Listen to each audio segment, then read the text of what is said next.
ഞങ്ങൾ government school of നഴ്സിംഗിലെ ടീച്ചേഴ്സാണ്. എയ്ഡ്സിനെ കുറിച്ച് പറയുകയാണെങ്കിൽ ഞങ്ങൾ അതായത് 1981 ഇത് ആദ്യമായി നമ്മൾ ഐഡൻറ്റിഫൈ ചെയ്യുന്നത്.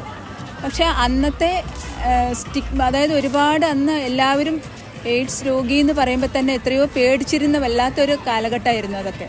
അതിനുശേഷം ഞങ്ങളിപ്പോൾ സ്റ്റുഡൻറ്റ് പീരീഡ് നോക്കുകയാണെങ്കിലും എയ്ഡ്സ് എന്ന് പറയുമ്പോൾ എല്ലാവരും ദൂരെ മാറിയിരുന്നിരുന്നൊരു കാലഘട്ടമായിരുന്നു. പക്ഷേ എയ്ഡ്സ് കൺട്രോൾ സൊസൈറ്റിയുടെയും ആളുകളുടെ അറിവിൻ്റെയും ഫലമായി അതിലെല്ലാം നല്ല മാറ്റങ്ങൾ വന്നിട്ടുണ്ട്.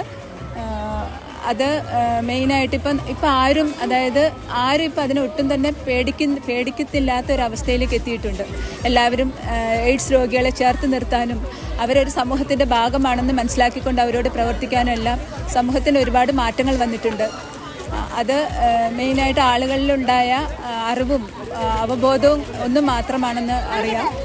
പിന്നെ ഇനിയിപ്പോൾ നമ്മൾ അഭിമുഖീകരിച്ചുകൊണ്ടിരിക്കുന്ന വേറൊരു പ്രശ്നമാണ് ഡ്രഗ്സ്. അത് ഇതിൻ്റെ വലിയൊരു ഭാഗം തന്നെയാണ്, എയ്ഡ്സ് ഉണ്ടാകുന്നതിന് വലിയൊരു ഭാഗം തന്നെയാണ്.